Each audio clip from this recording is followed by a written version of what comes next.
Homophobic means harboring prejudice or aversion toward gay, lesbian, bisexual, or queer people. It's rooted in fear or discomfort around non-heterosexual identities. Sometimes it's overt, like hateful comments or actions. Other times, it's subtler and disguised as concern or personal beliefs. It's not limited to action. You can be homophobic through inaction too.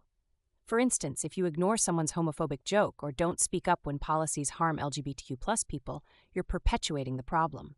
Silence often equals complicity. Homophobia isn't always loud or obvious. Sometimes people express it through microaggressions. For example, casually saying, "That's so gay," or assuming someone must fit a stereotype just because they're queer. These might seem minor but cause real harm.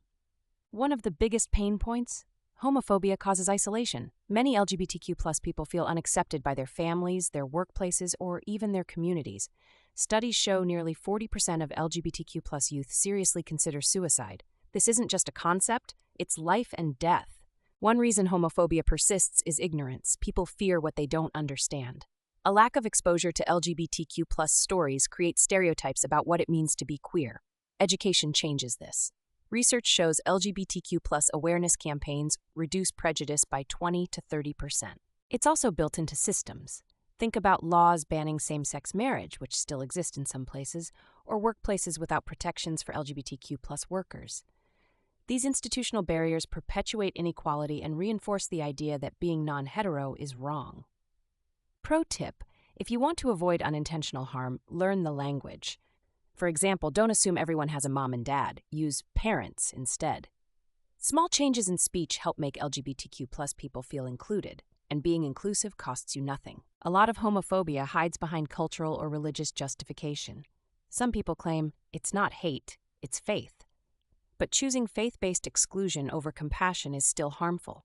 The goal shouldn't be exclusion, but coexistence. Homophobia impacts everyone, not just queer people. It pressures straight men to act hypermasculine or avoid girly behaviors to avoid suspicion. It's exhausting and toxic. Nobody should have to conform to someone else's narrow version of being normal. If you find yourself uncomfortable around LGBTQ+ people, ask yourself why. Seriously. Reflect on where that discomfort comes from. Understanding your biases is the first step toward change. Awareness isn't supposed to feel good. It's supposed to be uncomfortable. To become an ally, start small. Speak up when someone says something harmful. Support LGBTQ+ businesses or charities. Even wielding a simple "that's not okay" when you hear homophobia can make a huge difference. Change starts with everyday actions. At the end of the day, homophobia is just fear wearing a mask. But when you let go of fear, you make room for empathy. And empathy makes the world bigger, more interesting, and a lot more human. It's worth choosing every time.